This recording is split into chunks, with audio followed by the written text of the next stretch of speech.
In this episode of Digging with Dan, So much more sand!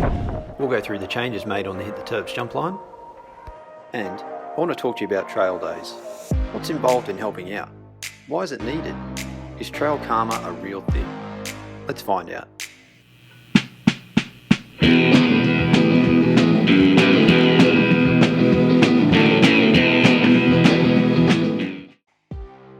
So what did we do to the trail?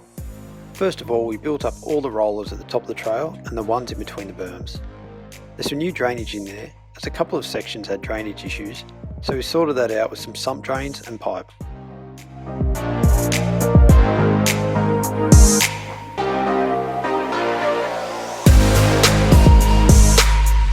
After that is the shark fin. If you haven't seen the full build video for that one, check out my last episode where I run through the whole reshape. The jump after the shark fin has had both kickers reshaped, the landing widened a little and extended. This then leads to the gap into the roller, which just had a little bit more pop added in and angled more towards the landing. The next berm and roller didn't need any work, but up next is where some big changes were made. We reshaped the next three jumps, making the gaps more consistent and progressive. The flat area between the first two was bowled out to get a better feel coming into the second jump, and we moved that second one half a metre to the left. One of the biggest changes is the third jump in the line. As you can see, this is now a one-piece takeoff like the shark fin, as it's got a little bit of a hip to it and gets progressively higher on the right, and the transition now matches the shape of the takeoff. Stay tuned for changes to the gap jump in the future. The last jump in the line has been reshaped into a one-piece takeoff and is hipped to the right, and the next roller after the berm was raised up to allow more speed off the back side of it to make the step up more friendly, and the next berm has been steepened as well.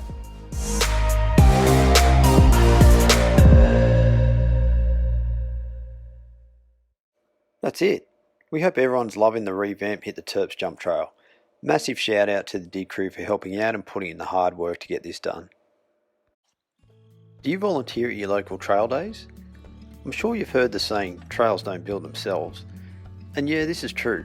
But what is actually involved in building and maintaining mountain bike trails? Some trail networks are built by professional trail building companies, or at least the initial part is done by them. But then others are built and maintained by volunteer trail crews run by the local mountain bike club or trail organisation. Some of the best trail networks on the planet have volunteer trail crews that keep the trails at the high standard that people have come to expect. This can be done by organised trail days like we do at Mill Creek, or by dedicated builders that work on them in their own time. Creating a digging culture is one of the keys to good volunteer built trails. Having a solid crew that turn up consistently to help out keeps the trails in good condition so they can be running at their best. Volunteer trail days create a sense of ownership and pride. To my earlier question about trail karma, yeah, I believe in it.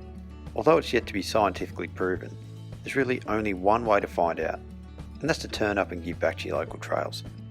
Even 1 hour of work can make a huge difference. This is a huge shout out to trail volunteers everywhere. Thanks for the work you put in and the stoke you provide to riders. If you haven't turned up for a volunteer workday, maybe it's time to get along and see what it's all about. Yeah, it can be hard work, but even if it's just to bank that trail karma, it's worth it. And what's the best part of trail building? Testing out your work and enjoying the trail you just built. Thanks for tuning into this episode of Digging with Dan. If you want to see more of this type of stuff, hit the subscribe button and leave me a comment. Super keen to hear about your local trail days, jumps, or what you want to see in the future.